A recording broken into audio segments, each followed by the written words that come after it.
So being parents who love to train, me and Polly have always kind of made training a priority in our lives. It's always been a kind of a major cornerstone of how we kind of make up our weeks. But then having the two boys, George and Archie, we've had to kind of make changes. We've had to, so that we can obviously manage our energy, manage our time, but also still get the training that we love to do.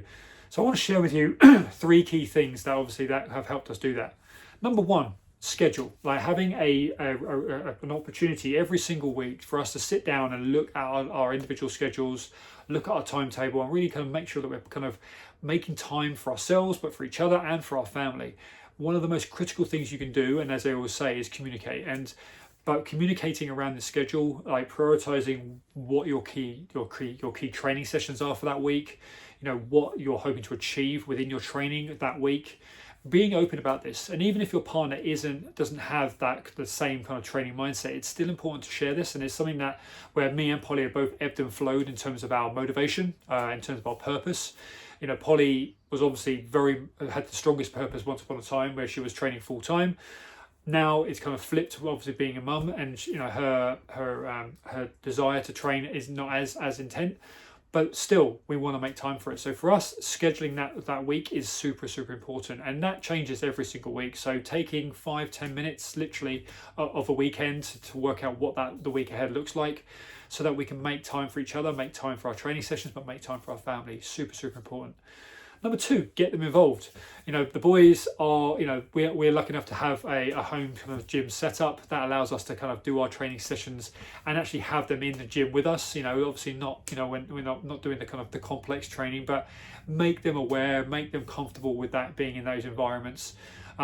If we've got runs, rides, swims, we want to get out, getting out, can we have them involved? If we've got a local field that we do a lot of our interval training on, they're out in the field with us and we're just taking it in turns.